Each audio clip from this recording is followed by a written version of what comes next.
BJP నేతల bus యాత్రపై ప్రభుత్వ వైపు ఆది శ్రీనివాస్ విమర్శలు చేశారు. బస్సు యాత్ర కంటే ముందు ఢిల్లీ యాత్ర చేసి కేంద్రం వడ్లు కొనుగోలు చేసేలా కృషి చేయాలన్నారు. బస్సులో బయలుదేరిన నేతల మధ్య సఖ్యత లేదని తెలిపారు ఆయన.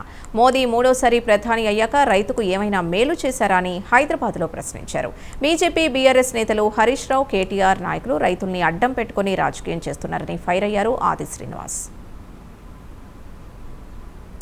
8 మంది ఎంపీలు, ఎమ్మెల్యేలు ఏ రోజన్నా తెలంగాణ రైతుల పక్షాన ఈరోజు ఇక్కడ వడ్లను కొనండి అనేటువంటి మాట ఒక్క రిప్రజెంటేషన్ మీరు ఇచ్చిరని అడుగుతా ఉన్నా.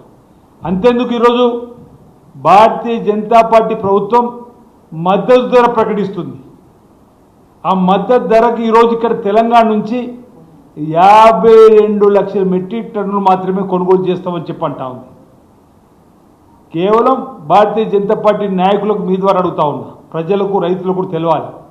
కేంద్ర ప్రభుత్వం కనీస మద్దతు ధర ప్రకటించడమే కానీ తెలంగాణలో పండుతున్నటువంటి వరి ధాన్యం మొత్తం ఆ మద్దతు ధర కొనుగోలు చేయడం లేదు. కేవలం 52 లక్షల మెట్రిక్ టన్నులు కొనుగోలు చేస్తామంటుంది. మరి మిగతా ధాన్యం ఈరోజు మద్దతు ధరకు రైతుల పక్షపాతి ప్రభుత్వం ఉన్నటువంటి రేవంత్ రెడ్డి గారి సర్కార్, ఉత్తమ్ కుమార్ రెడ్డి గారి ఆధ్వర్యంలో ఈరోజు మిగతా పండించిన పంటను కూడా అదే మద్దతు ధరకు రాష్ట్ర ప్రభుత్వం సొంత ఖర్చుతోని కొనుగోలు చేస్తుంది. ఈ అంశాన్ని ఈరోజు భారతీయ జనతా పార్టీ గ్రహించాలి.